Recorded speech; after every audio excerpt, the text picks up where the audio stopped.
अस्सलाम वालेकुम फ्रेंड्स, उम्मीद है आप सब लोग खैरियत से होंगे। फ्रेंड्स, आज की वीडियो स्पेशली बहुत से दोस्तों ने इसके ऊपर रिक्वेस्ट की कि जब हम कभी इमोशनल होते हैं या कोई इमोशनल स्टेट में होता है, इमोशनल स्टेट का मतलब है कि जो नेगेटिव इमोशनल स्टेट्स होती हैं जिसमें फ्रस्ट्रेशन है, एंगर है, स्ट्रेस है, टेंशन है, तो उसको हम कैसे मैनेज करें। यानी कि एक्यूट काइंड ऑफ जो इमोशंस होते हैं, जो किसी भी सिचुएशन में नेगेटिव इमोशन किसी में आ जाते हैं, तो उसको मैनेज कैसे करना है। क्योंकि अगर आप मैनेज नहीं ना करते, वो ज़्यादा वर्स होते हैं, उससे ज़्यादा प्रॉब्लम भी हो सकता है। ठीक है, यानी कि वो कोई फ्रस्ट्रेशन है तो उसमें गुस्सा भी आ सकता है और वो किसी रिलेशनशिप को डैमेज कर सकता है, किसी के लिए किसी को एग्जैजरेट कर सकता है, सिचुएशन को एस्केलेट कर सकता है, जो कि अच्छा नहीं है।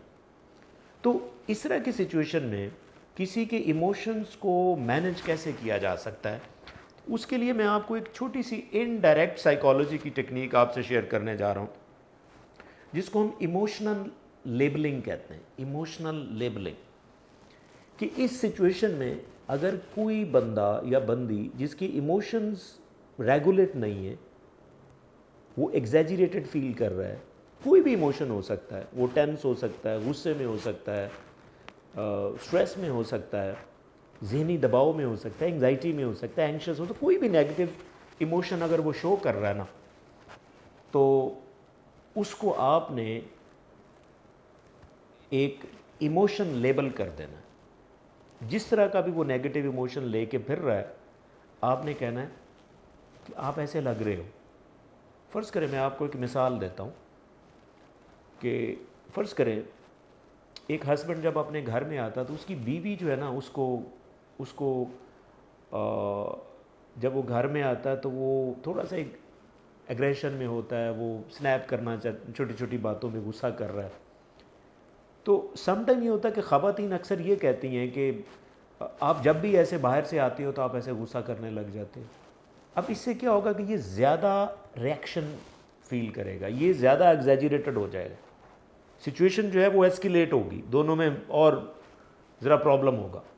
तो अगर आप इस सिचुएशन में मैनेज करना चाहते हैं, तो जैसे ही हस्बैंड आके बोलना शुरू करता है, तो अगर बीवी उसको ये कहे कि इज़ एवरीथिंग ओके, आज आप मुझे टेंस लग रहे हो, is everything was okay in the office.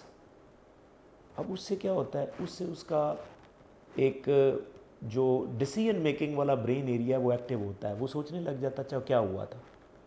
अब ज़हन में रखिए कि जब भी डिसीजन मेकिंग वाला एरिया एक्टिव होता है, तो जो इमोशन वाला ब्रेन एरिया जो एक्टिव हुआ था पहले, वो डाउन होना शुरू हो जाता है। तो उस टाइम वो रिलैक्स होना शुरू हो जाता है कि हाँ, अगली बात आपको वही सुनने में मिलेगी, हाँ was today was really boring, और बस ऐसे ही सारा दिन जो है वो काम बहुत था, तो टेंशन बहुत थी। तो वो अपनी सारी इमोशंस को उधर शिफ्ट कर लेगा और थोड़ी देर में हालात बेहतर होना शुरू हो जाएंगे। तो अगर आप भी ऐसी सिचुएशन फील कर रहे हैं, अपने पार्टनर में, अपने कॉलीग में, फैमिली, रिलेटिव, फ्रेंड में, किसी में ये सिचुएशन फील कर रहे हैं, तो आप कोशिश करें कि उसको बुरा भला कहने की बजाय आप उसमें एक इमोशन लेबल कर दें कि आज आप टेंस लग रहे हैं, अच्छा आज आप स्ट्रेस में लग रहे हैं। अब वो कैलकुलेट करना लग जाएगा कि वाकई मैं स्ट्रेस में हूँ या नहीं हूँ। तो जब वो कैलकुलेट करता है तो इसका मतलब वो लॉजिकल ब्रेन से हेल्प ले रहा है। और ज़िंदगी में याद रखिएगा, जब भी आपका लॉजिकल ब्रेन एरिया एक्टिव होता है किसी भी वजह से, तो आपका जो इमोशन वाला ब्रेन एरिया वो डाउन होना शुरू हो जाता है। अब जब भी आप लॉजिकल ब्रेन एक्टिव करेंगे तो आपके इमोशन वाला ब्रेन एरिया डाउन चला जाएगा और आप अच्छा फील करना शुरू कर देंगे। आई होप कि आपको ये कॉन्सेप्ट अच्छा लगा होगा, but still if you have any question please write me in the comment section and definitely will answer. Thank you.